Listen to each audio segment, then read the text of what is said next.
Coverage of the opening of the second session of the 21st Alberta Legislature.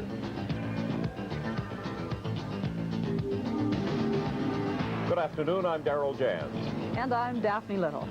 And this is coverage of the opening of the second session of the 21st Alberta Legislature and our annual get-together, Daphne. Whether it's this time or whether it's election time, Yes. We do manage to get together. And also with us today is our Legislative Bureau reporter, Christopher Dean, and he'll be covering the opposition reaction to this throne speech once it's over. Chris? Thanks, Daphne. As you say, I'll be covering the opposition reaction down here outside the chamber itself. As unpredictable as throne speeches might be, the reaction from the opposition is usually predictable. They don't like them. And back to you, Darrell and Daphne.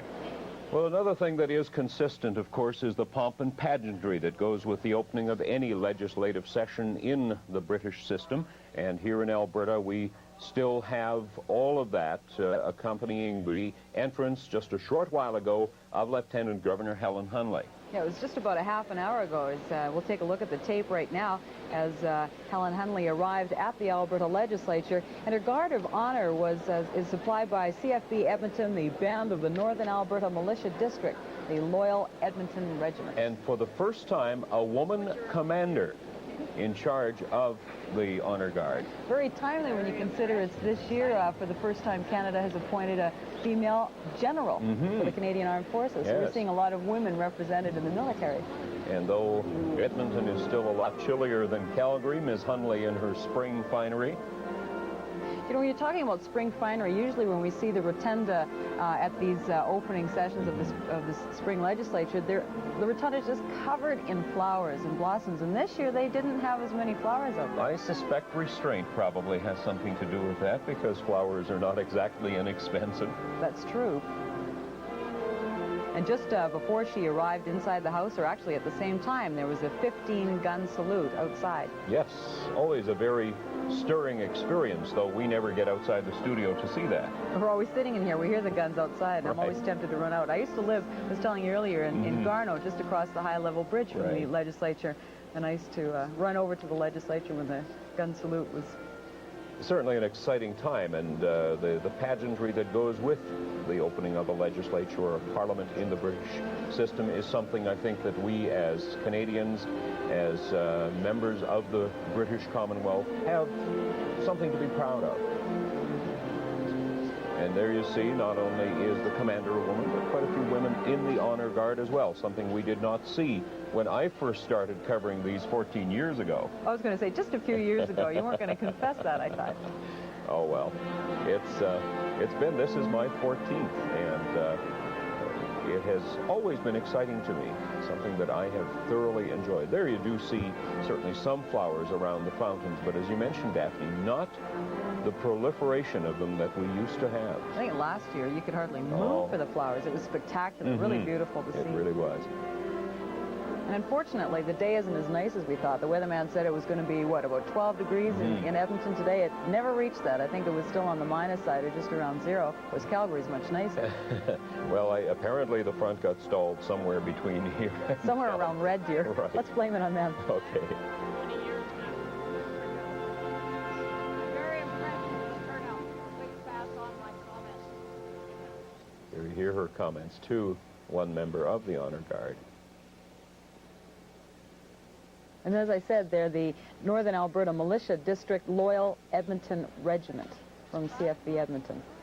When she completed that, this, as we mentioned, happened about half an hour ago. When she completed the inspection, she went to her chambers in the legislative building, and therein comes some more of the pomp involved in the opening of a legislature. In a little while, the Sergeant-at-Arms will go to request that she come to the Chamber of the Commoners. And all of this, of course, goes way back in British tradition, back to the days when the king really was the one, or the monarch was the one who really dictated what would happen in the chambers, and the commoners were simply allowed to do some debating. That's a really pretty shot. You know, it's a beautiful building, and as we'll explain in a few minutes, too, there's been a lot of changes made to this building. A lot of brightening up, a lot of sprucing up, and it's really quite amazing what they have managed to accomplish This is what's happening right now. What we had seen before was taped a half an hour earlier. This is exactly what's happening right now as the House is filled to capacity, of course, with all the members, and the gallery will be filled. Right, and there is Speaker David Carter, who, of course, was elected Speaker after the most recent election in May of 1986.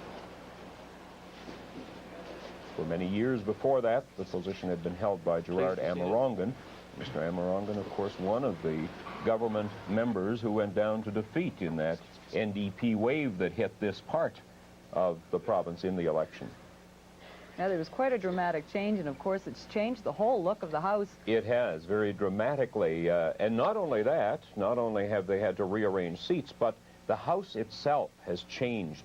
When we used to look at it, the carpet was red. You couldn't miss it. And now it's a more subdued green with cream walls and mahogany paneling. And interestingly, that is partly, at least, the result of the television age of coverage. They called in television lighting technicians to ask them what would be the best colors for flooring, for the wall panels. And there, by the way, is the coat of arms of the province of Alberta.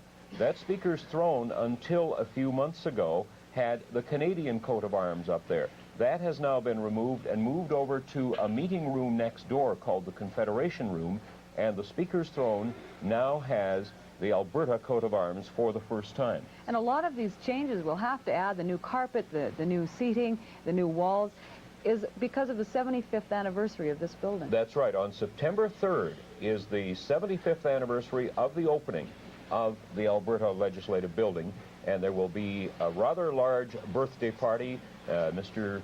Speaker, that is House Speaker David Carter, tells me they will be inviting all of the surviving former MLAs, people who worked at the legislature in any capacity, and having a rather large birthday get-together, all within the constraints of restraint.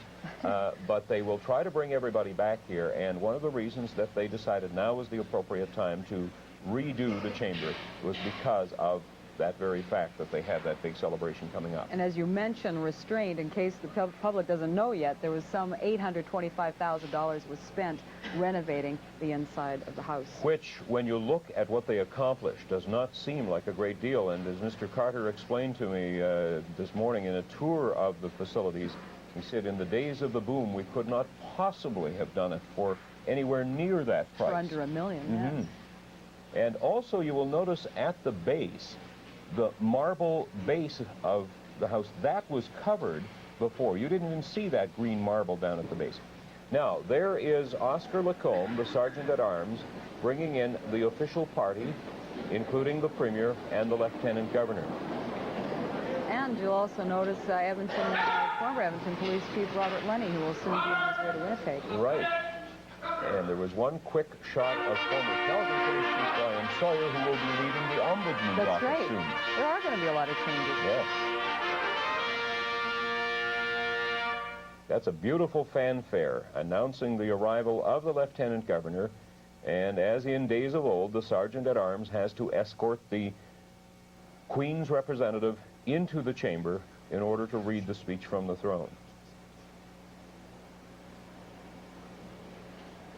There are 83 MLAs in the House. And a lot more room for the public now, because in the public gallery, which is where this shot is coming from, they added quite a few additional seats so that more Albertans can see the legislature at work. And in just a moment, Ms. Hunley, who is now sitting in the Speaker's throne, will be handed the speech and will officially open this second session of the 21st Alberta Legislature. And it is a shorter speech. I think it's the shortest one that they've had. It's only 12 pages long. It is the thinnest one I have seen in those 14 years that I've been coming here. And let's hear what's inside. Okay.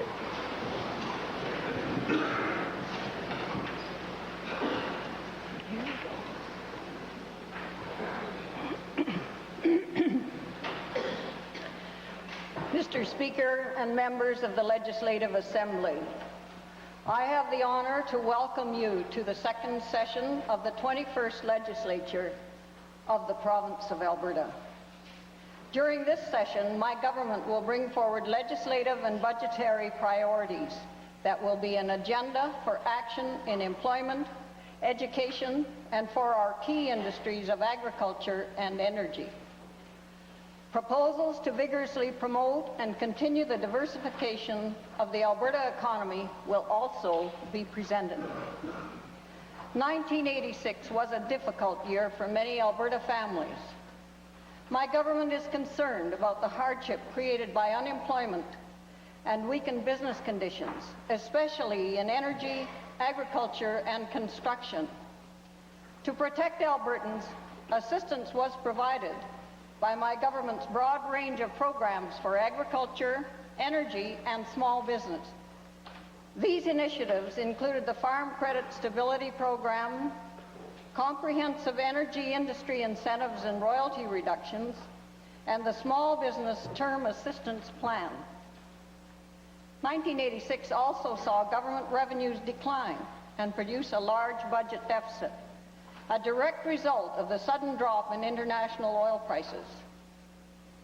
A budgetary deficit can be justified in the short term to protect Albertans, but as in our homes and businesses, deficits cannot be allowed to continue. My government will outline plans in the budget to balance the province's finance in an orderly way over the next several years. In this process, Alberta's leading programs in healthcare, services for seniors, education, and social policy will not be placed at risk. Alberta has a long tradition of prudent financial management, and working together, Albertans will continue to benefit from my government's firm commitment to these important policy areas. My government encourages all Albertans to join in a cooperative spirit to meet the challenge of our new fiscal realities.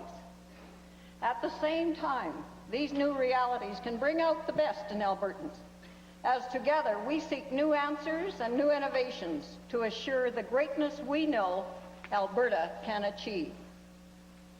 Employment. My government will continue its priority commitment to job creation and training by providing major funding to employment and training programs. In anticipation of a strengthening economy, the labor market strategy will provide work experience, retraining opportunities, and on-the-job training initiatives that encourage employers to improve the skills of their staff. Other initiatives to be undertaken as part of the labor market strategy will include support for entrepreneurial activities, training and retraining programs for journeymen, programs directed at special needs groups such as social allowance recipients, support for youth employment centers, establishment of a women's career resource center, and addressing employment equity issues in apprenticeship and non-traditional occupations. My government will undertake a public review to determine how the apprenticeship system and its legislative framework can be further improved. The labor market strategy will support the province's economic diversification efforts through assistance to Alberta businesses with training and employment programs.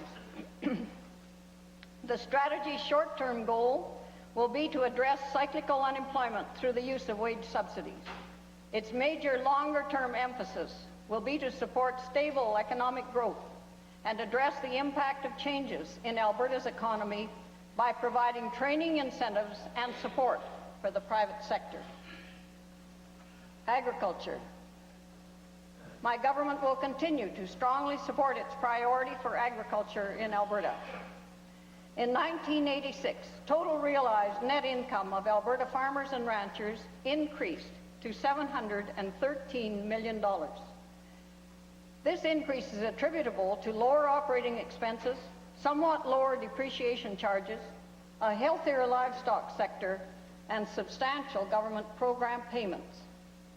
$2 billion in long-term fixed-rate financing at 9% was made available to farmers through the Farm Credit Stability Program, fulfilling a major commitment of my government. To date, there have been over 13,000 participants who have taken up to $1.5 billion in fixed-rate financing. Legislation will be introduced to establish the Agricultural Research Institute, a body designed to coordinate and develop priorities for the research necessary to maintain our industry at the leading edge of technology and productivity. The Farming for the Future program continues as a key element in the overall approach to agricultural research. Changes in the Alberta Hail and Crop Insurance program will be initiated as a result of a comprehensive review recently completed. Also, the delivery of farm credit programs will be improved as a result of the recommendations of the Alberta Agricultural Development Corporation Review Committee. Valuable input from Alberta's farmers and ranchers is the foundation for these changes. A number of special programs will continue in 1987, including the Farm Fuel Rebate Program and the Fertilizer Price Protection Program.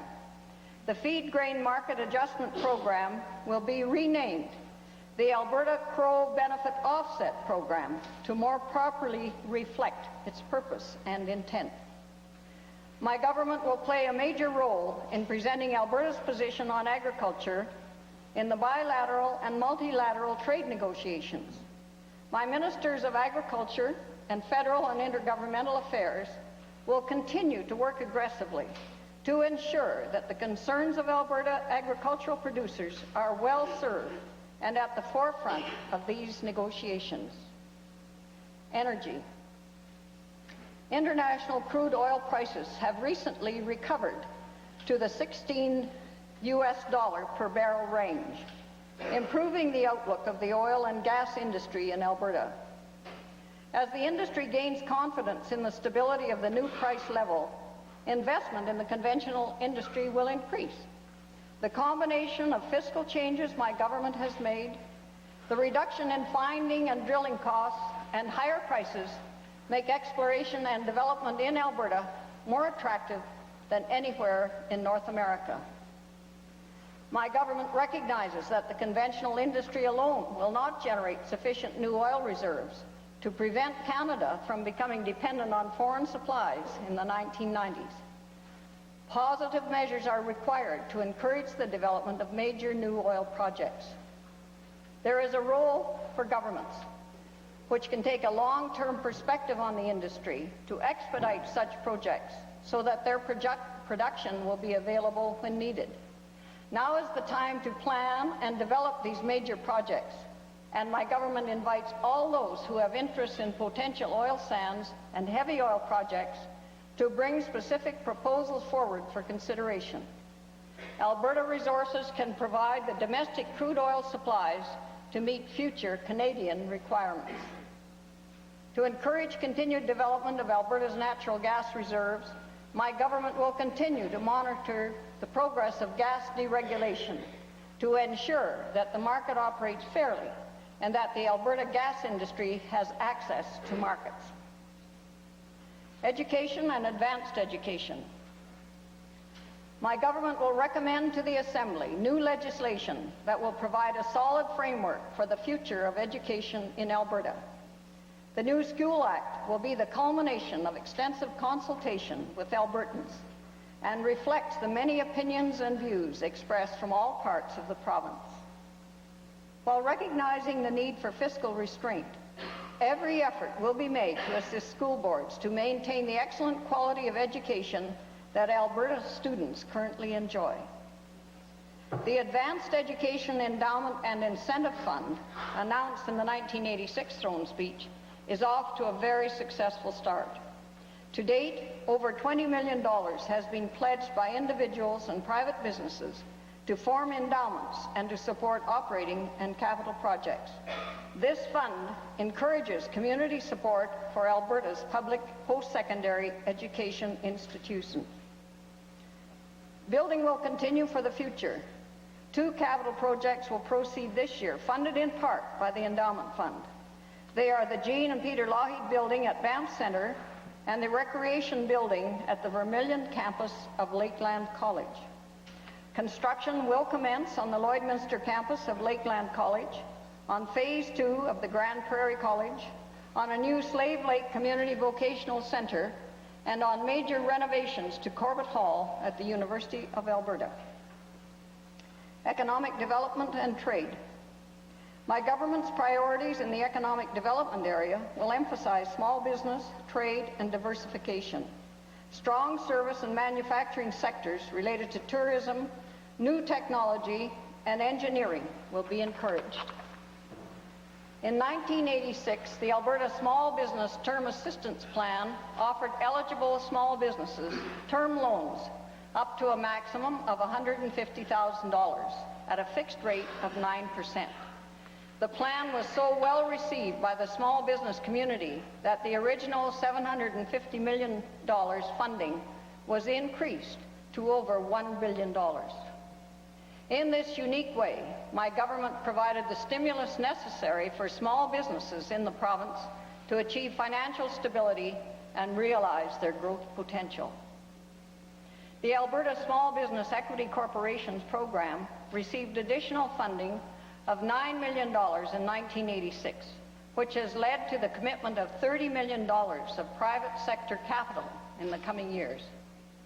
Exciting new opportunities in service industries, the film industry, food processing, forest products, the aerospace industry, advanced materials and plastics, electronics, chemicals, and industrial, commercial, and consumer products will provide more jobs and growth in Alberta. Using innovative ideas, the Alberta Opportunity Company will provide patient capital, inventory financing for retailers, and special consideration for recent university graduates and prospective entrepreneurs. A major emphasis will be placed on introducing increased numbers of Alberta businesses to the export markets of the world. This will not only help to sustain existing employment levels in traditional industries, but will also create new jobs and diversify Alberta's economic base. For each additional $1 billion of export sales, 15,000 to 20,000 new jobs are created. Diversification. My government's drive toward economic diversification through advanced technologies will continue and expand. Albertans are broadening our economy and in the process are creating new, high-quality job opportunities and assisting in maintaining present technological leadership in basic industries.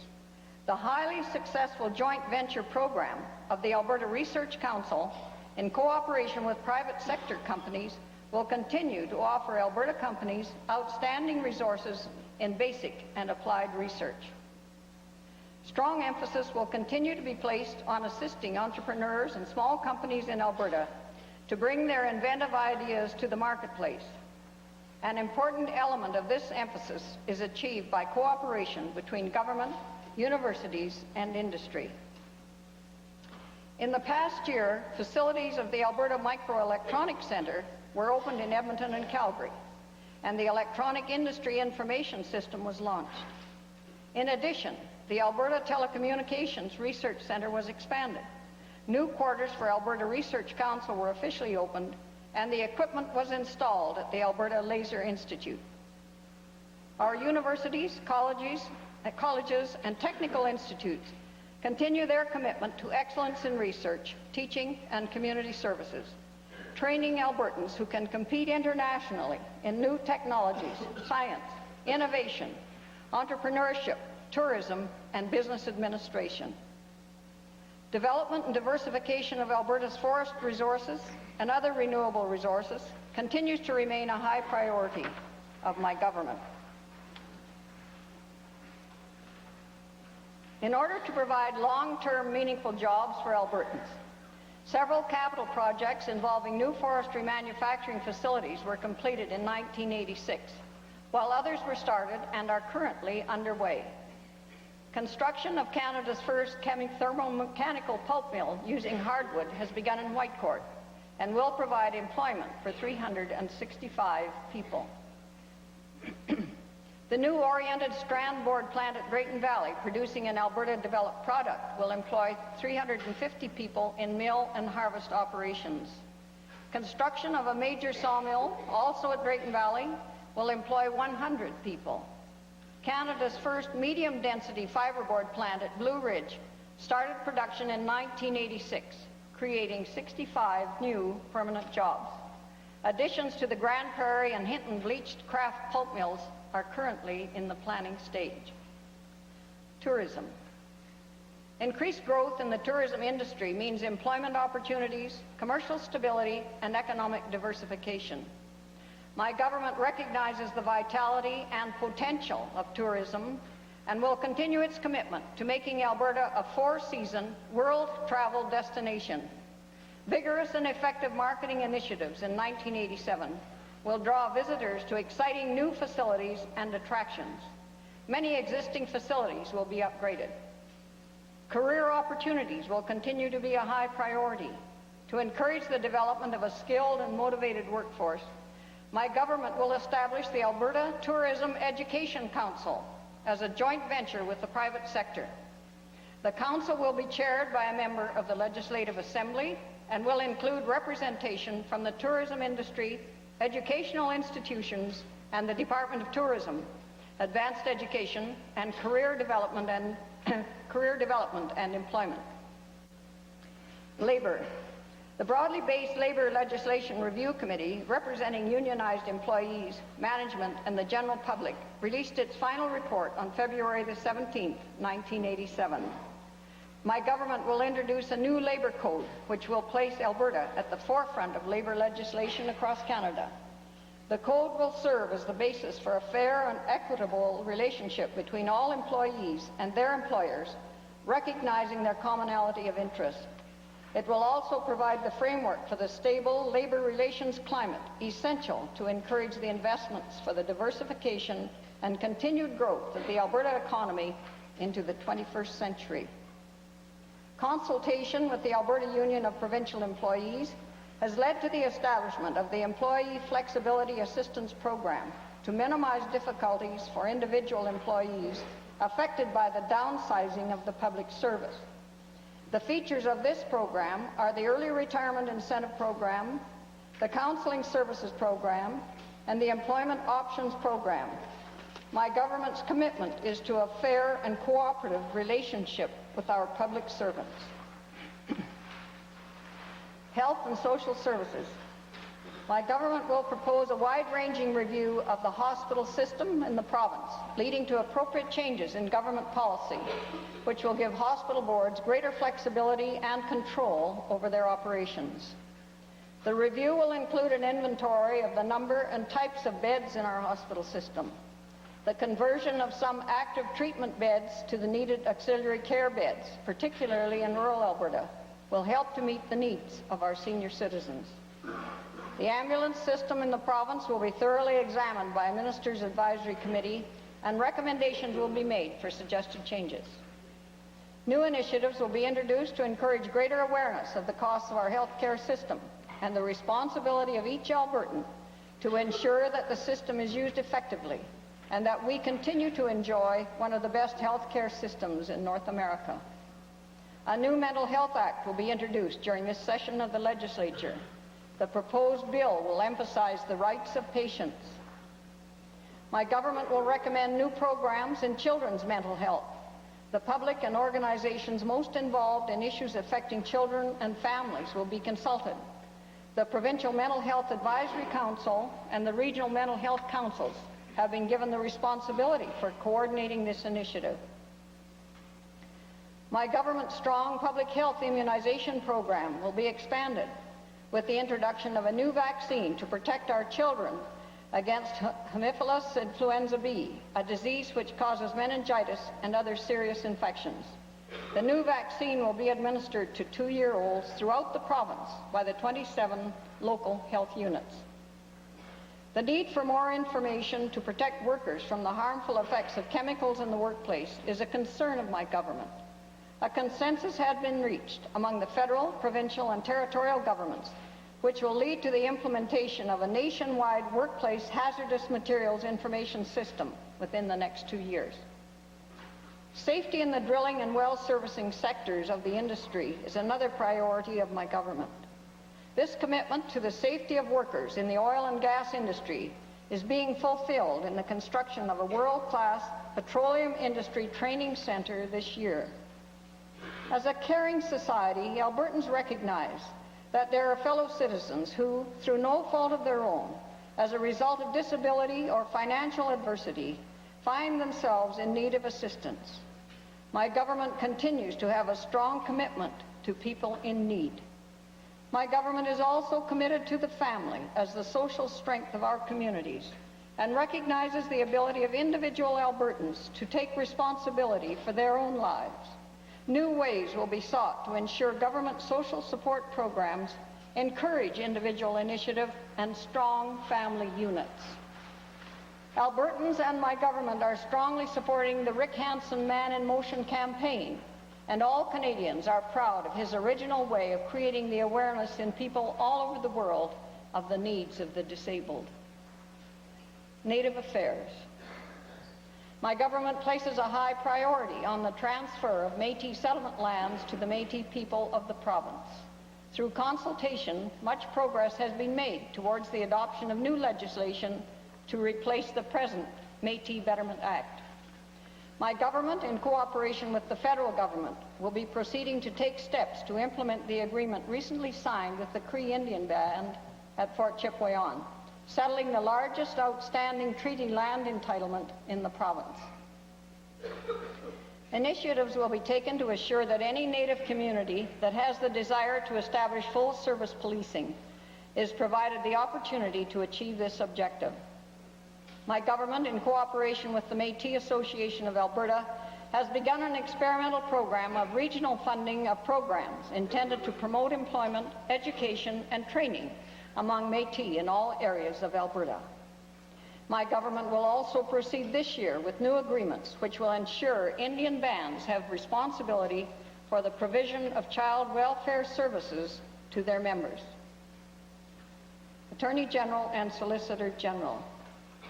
A proposed community-based policing policy will encourage local communities across the province to have citizens become more involved in preventative policing as a means of assisting the police in crime prevention, detection, and control. Recent initiatives to detect, apprehend, and prosecute persons who continue to drive while suspended will be intensified. My government will form a joint government industry task force on builders' liens. This task force will be made up of representatives of the construction industry, government, the financial community, and the energy sector. The Impaired Driving Countermeasures Coordinating Committee, under the leadership of the Alberta Alcohol and Drug Abuse Commission, will be increasing its efforts to ensure cooperation between the private and public sectors to develop effective new programs to attack this serious social problem. My government is actively pursuing a decentralized service delivery system for young offenders to ensure that those young people in conflict with the law continue to maintain contact with their home community and family members while in custody. Transportation and utilities. My government will maintain a policy of leadership in the development of highways throughout the province. The twinning of Highways 1 and 16 will be continued on the present schedule. Along with the many projects to maintain our highway system province-wide, the widening of Highway 63 to Fort McMurray will remain a high priority. My government will continue to support the orderly development of utility services and reasonably priced and reliable services for Alberta consumers. Methods will be explored to facilitate electricity generation with non-utility-owned small power generators, as long as the price of electricity is not increased unduly for consumers. Based on extensive consultation with Albertans through their elected representatives, my government will introduce legislation requiring the use of seat belts in automobiles in a further effort to reduce the number of people injured in automobile accidents. Alberta's agricultural sector will continue to benefit from the government's support of the rural electrification, rural gas, and farm water programs. These continuing initiatives reduce utility installation costs for Albertans and respond to agriculture's changing needs for upgraded utility services. The loan program is being extended to assist rural electrification associations with rebuilding aged sections of their distribution systems. Culture and multiculturalism. My government's commitment to the enrichment and sharing of our multicultural heritage will be further emphasized by the establishment of the Department of Culture and Multiculturalism. Alberta is the first of the provinces to take such a step. Other initiatives underlining my government's commitment to that heritage will also be announced. Plans are nearing completion for the opening of the new World Heritage Site, Head Smashed In Buffalo Jump Interpretive Center, 12 miles west of Fort Macleod. This facility depicts the history and development of the Plains Indians from 6,000 years ago. The site is of such a scale and nature that it will become recognized as an important provincial cultural and tourist attraction. A new field station in Dennisar Provincial Park, the Tyrrell Museum Satellite, will open in May and will provide a significant visitor attraction in southeastern Alberta. The new facility will also increase tourist visits to Dennisar Provincial Park and will support the Tyrrell Museum of Paleontology in Drumheller. Planning for both the Reynolds Alberta Museum at Wetaskiwin and the Remington Carriage Collection Interpretive Centre at Cardston will be initiated this year and will support the outstanding work contributed by the citizens of these communities. Women's issues. In keeping with my government's commitment to economic equality for women, new initiatives were announced at the First Ministers' Conference in November 1986.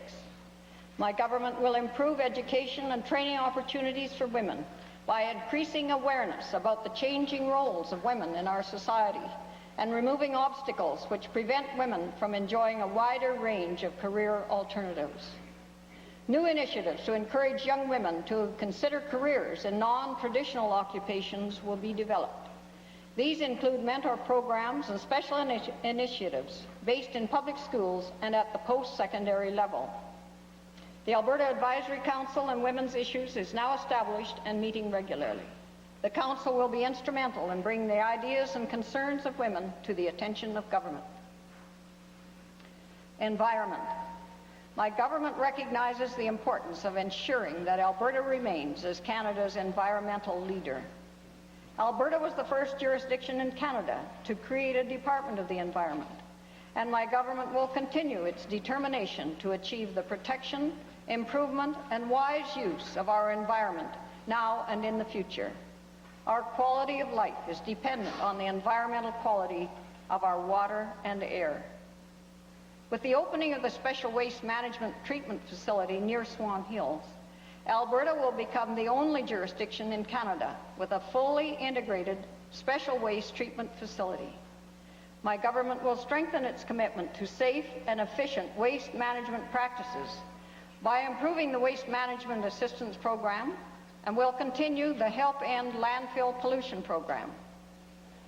Alberta will continue to move forward by sponsoring important environmental research under the Acid Deposition Research Program, and my government looks forward to receiving a major report on recycling that is being prepared by the Environment Council of Alberta. The record of commitment by my government to pollution abatement and waste management will continue to be second to none. Wildlife. Alberta was the first province to support the designation of 1987 as Wildlife 87 to honor the 100th anniversary of Canada's first wildlife sanctuary. This will be a year to celebrate and expand on our achievements for wildlife. Currently, my government is working with volunteers, private companies, and local governments in planning and implementing wildlife projects in their respective areas. Public awareness programs, sponsorship of habitat projects, maintenance of natural areas, bird feeder programs, educational promotion, and other similar projects to promote the value of wildlife to our citizens will be undertaken. Albertans are encouraged to become involved with Wildlife 87. Consumer and corporate affairs. My government will pursue its policy of facilitating marketplace activity while minimizing government intervention. Emphasis will be placed on individual standards of practice, and unnecessary regulatory burdens will be reduced. Business licenses will be converted to 5-year terms from the present annual or biannual renewal requirement. Licensing of insurance agents, brokers, and adjusters, and of real estate agents will be transferred to the respective industries. Reporting requirements for volunteer and other non-profit associations will be eased by new legislation. Legislation will be introduced to enable implementation of an insurance industry compensation plan which will support policyholders if their insurance company becomes insolvent. Housing. 1987 has been chosen by the United Nations as the International Year of Shelter for the Homeless. 2 Alberta housing initiatives, the Rural Home Assistance Program and the Operation Friendship Project in Edmonton, will be officially designated by the United Nations, and the project descriptions will be prepared for international distribution. My government will provide support for 6 projects containing 154 units of special purpose housing. This unique housing provides on-site care, service, and facilities for residents with physical, social, and emotional conditions or disabilities. 1988 Olympics. Next February, Albertans will host the world as athletes and spectators come together to celebrate the 15th Olympic Winter Games. All Albertans will share in the pride of accomplishment in the Games. Alberta has developed important facilities which will provide a lasting legacy to develop athletes and provide training, competition, and recreational opportunities in world-class facilities. Last December, the provincially funded Canmore Nordic Centre and the Nakiska Ski Complex were opened, and very successful international competitions have since been held at each site. Work is progressing well on the expansion of McMahon Stadium, site of the opening and closing ceremonies, and the Athletes' Village at the University of Calgary. My government congratulates the Games organizers for the significant progress to date and recognizes the vital role being played by thousands of volunteers in making this world-class event an unqualified success. Northern Alberta Development Council. The Canada-Alberta Northern Development Agreement will enter its 2nd year of offering special economic and employment development assistance to northern businesses and communities. In 1986-87, over 150 applications were processed. The Council will sponsor a major conference on water management in Grand Prairie this fall, continuing the Council's policy of seeking public participation and input. Financial institutions. A new Credit Union Act will be recommended to the Assembly. It will provide a framework for the continued recovery of the credit union system in Alberta by allowing competitive financial services for credit union members within financially prudent guidelines. My government has undertaken measures to ensure that the Credit Union Stabilization Corporation can meet its role as guarantor of deposits.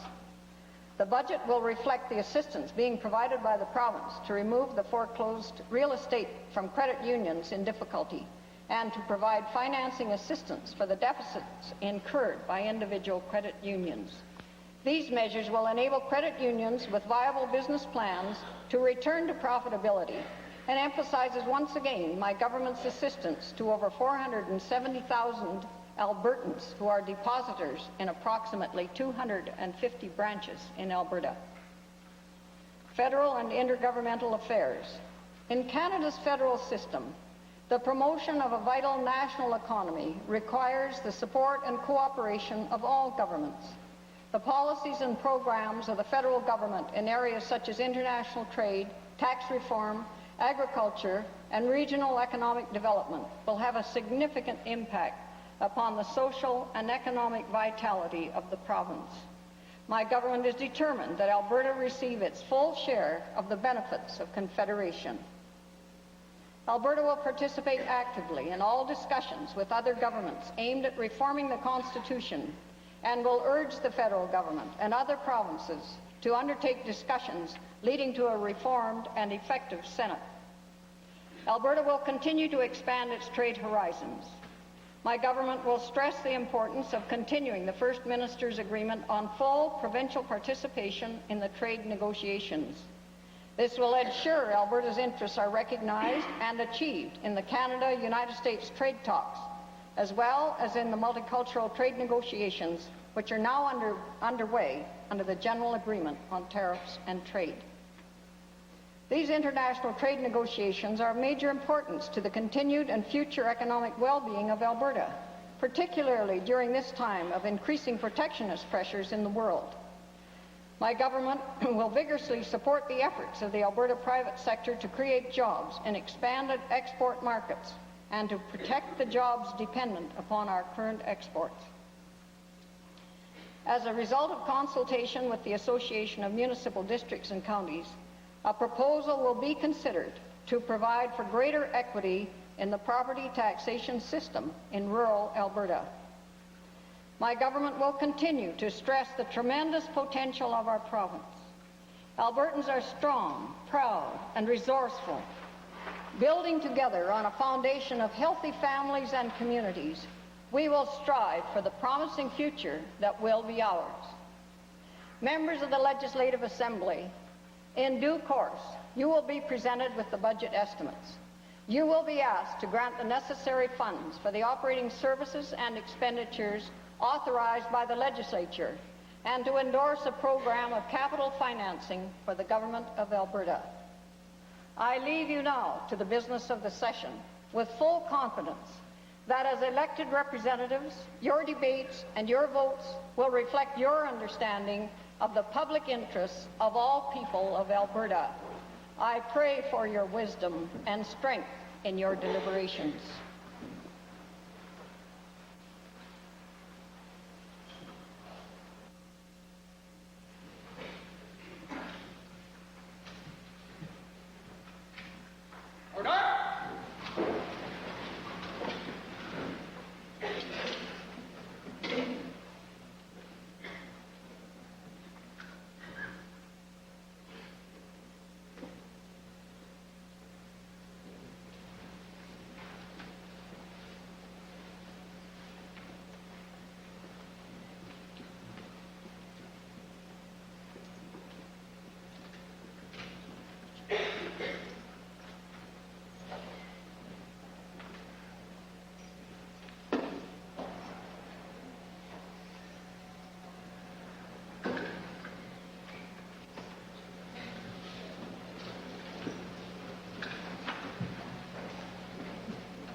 Please be seated.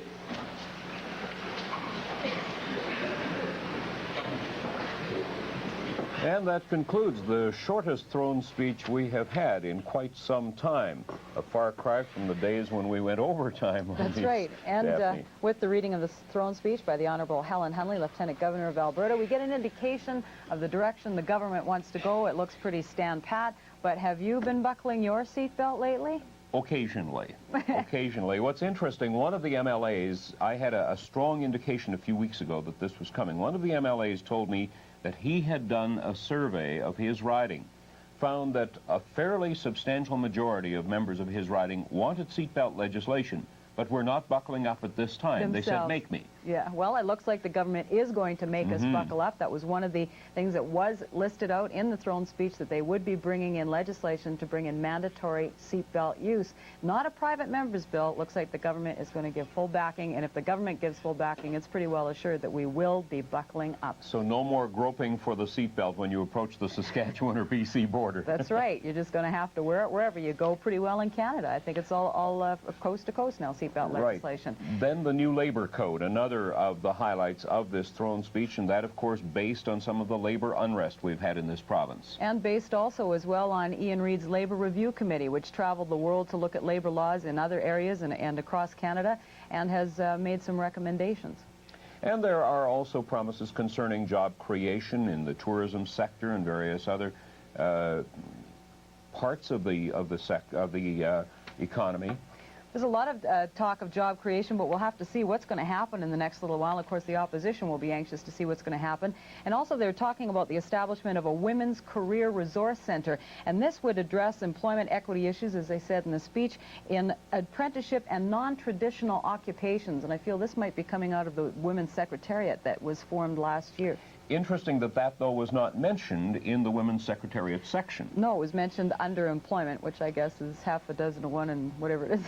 There's going to be a major review of the hospital system in the province, indicating that we are going to see hospitals in the province being given a little more autonomy, a little more say in how they run themselves. In how they budget themselves. Right, and I wonder if that could once again open the door to user fees by hospitals. I'm not quite sure what this would do. Not at the doctor level, but perhaps at the hospital level, and maybe how much you might be charged for using a bed. In agriculture and energy, of course, it is very difficult for the provincial government to do anything at this time, showing just what a tough situation it is in. Even there will be, sorry. I'm sorry, I was just going to say, even this morning the federal government was saying there's very little they can do until Right. the world price goes up for oil and for wheat. But there will be an agricultural research institute established, and also we have heard in the last 3 throne speeches about a new school act. This time they are going to introduce the new school act, get response from the people of the province, and then come up with a new piece of legislation that will govern the schools of this province. Okay, and one of the other highlights is a new mental health act, and this was going to be brought in to emphasize patient rights, and they were also mentioning a strong direction into children's rights. Credit unions in this province have been in a fair bit of difficulty. There have been some amalgamations and so on, but there will be a new credit union act in an effort to get the credit unions of the province on a more stable footing once again. And of course, while we're talking about credit unions and finance, one of the major priorities of the government has been and will be a balanced budget, trying to get rid of this deficit that's hanging over every Albertan. And that's therein, of course, we will see a great deal more when the budget is brought down in about 2 weeks, 15 days to be exact, on March the 20th. That is when we will really get a look at what the province is going to do in terms of holding spending down or bringing spending down. And it's going to be tough because it does not have a great deal of leeway in some areas. Not really, and a lot of the assets we have aren't that liquid, but they were saying right in the first page of the throne speech here that there will be plans to balance the province's finances without jeopardizing health care services for seniors, education, and social policies. They're saying these would not be placed at risk. I don't know how they're going to do all that without hurting anything else. It's also interesting that in the energy sector, there is talk of getting on now with major new oil projects so that that oil is ready to be produced when it is needed, which would seem to make sense. But of course, right now, the problem is getting the money to do those things. That's right. And the world price of oil, I believe, is still a little below $16. Well, it had been falling. It's jumped the last few days, but still much lower than the province would like to see for it. the appointment of the select standing committees for the present session of the Legislative Assembly be amended by adding at the end of it the name of an additional such committee, which would be called Unemployment Now and Job Creation. this is more tradition. Before the House can rise for today, one bill has to be introduced by a government minister, and at that point the House will adjourn for the day for a little bit of socializing in the library of the legislature. And then tomorrow morning they get down to business with the first question period of the session. And I'm sure the opposition has been, through this speech, sharpening its pencils and deciding exactly how it's going to attack the government. They had mentioned earlier in the week that perhaps, the New Democrats had mentioned that perhaps they're going to take a different tack, be a little more aggressive, and start really attacking the government on all these issues that they put forward today. In other words, sharpening not only pencils but also claws. Ooh, perhaps. Some of the question periods coming up could be very interesting. You know, they talk about not allowing the government to steamroller them. We in Alberta think we have a large opposition now. In many provinces, what we have here would still be considered a very, very small opposition. Very small. That's right. Even when you look at the seating arrangement of the House, you can see that there are still Tories that are sitting over on the opposition side because there's still an overwhelming number of progressive conservatives in the House. But compared to what we have had in the past, it is a far cry from what we had then. And we hope in this hour, before we reach 4 o'clock, to have at least a bit of opposition reaction to what they heard in the throne speech today. Christopher Dean, as we mentioned at the outset, is standing by, waiting for some of the opposition members to come out of the House and get their reaction to what they have heard today. But as we mentioned before, really the government speaking fairly generally for several reasons. One, we're a long way from the next election, and so governments tend during these times not to make too many promises. The seatbelt legislation was something I guess we could have expected because there has been a growing call for it in this province. And we were, after all, the last province preceded only very recently by Prince Edward Island. They announced just a few weeks ago that they would be bringing in seatbelt legislation at their spring sitting as well. Okay, and the House is just adjourning now.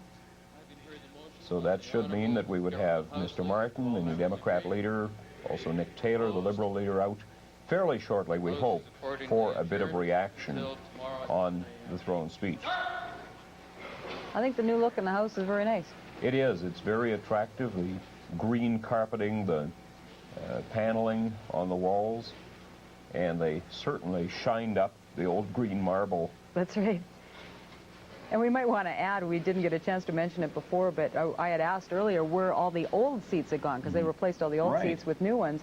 And apparently the MLAs were given the opportunity to purchase their seats for $100, and that way, I suppose, keeping their legislative seat forever. Well, there are those who say that some MLAs can't sleep unless they're in there. Oh, no. No, that's and then some of them also went to the Mackay Avenue School in Edmonton, where the legislature first sat before the building was this building was completed. That's right. It was on September 3rd, 1912, that this building was officially opened. And September 3rd of this year, there will be a huge 75th anniversary celebration here, as we mentioned previously. And that's why all the changes were made. We also might want to mention, too, that as with every opening of the spring session of the legislature, there is a demonstration outside before the government gets down to its business.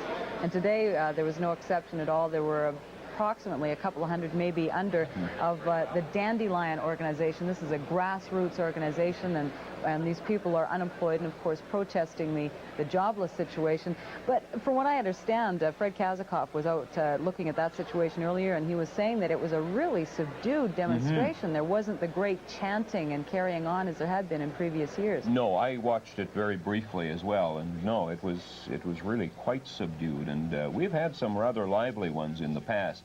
In fact, I think in the past 10 years, the only time we didn't have a demonstration was one year when it was -30 on opening day.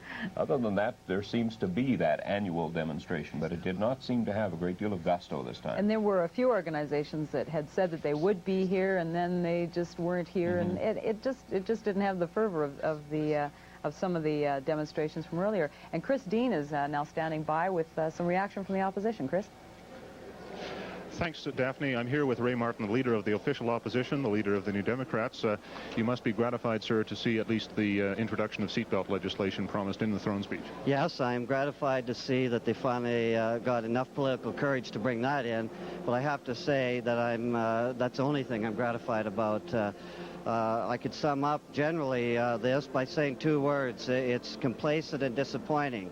And I know that throne speeches are deliberately vague, but I think they've made a record here on being vague. You would have thought that everything's going along well in Alberta, that there are no problems economically, there are no problems socially, you know, by the tenor of this whole document. It must be disappointing today for an unemployed person that's looking for a glimmer of hope from this throne speech. There's nothing there. Business as usual. It must be disappointing for that single parent who's looking for a little hope that she might have a little bit more to give to her children. There's nothing there. It must be disappointing to that farmer who's losing his land. There's nothing there about agriculture. And it must be disappointing, especially in view of the demonstration that we had, when parents are worried about the future of their children and what's happening in education. Nothing there. You know, I just sum up. I am extremely angry. I think that this government is tired, old, complacent, reactionary, and it's time that we got rid of them, and we're going to start that in this session. The lack of a job creation program, the major deficiency? Well, that's a major thing, because all the other things flow from that. If we're not putting people back to work, if we haven't set targets, if we're not working towards full employment, you're going to continue to have problems in welfare. You're going to continue to pay at that end. So there is nothing there. The unemployment rate is going to keep going up and up. That was Ray Martin, the leader of the New Democrats. Back to Darrell and Daphne. Thanks, Chris. What he's saying, seatbelts are nice, but what about jobs? And very predictable, that reaction from Ray Martin. I'm sure it'll be much the same from Nick Taylor, perhaps a little more colorful language, but other than that, it'll be very much the same. I would like, on behalf of Chris Dean, Daphne Little, and myself, Darrell Jans, to thank you for watching our coverage this afternoon. And, of course, there will be further highlights on the CFRN 2-3 Eyewitness News tonight at 6, and also on the CFCN Evening News. Darrell Jans, Daphne Little, good afternoon. Good afternoon. General Hospital's next here on 2-3 TV. The Price is Right follows at 5. Wheel of Fortune will not be seen today. Afternoon programming returns to normal tomorrow.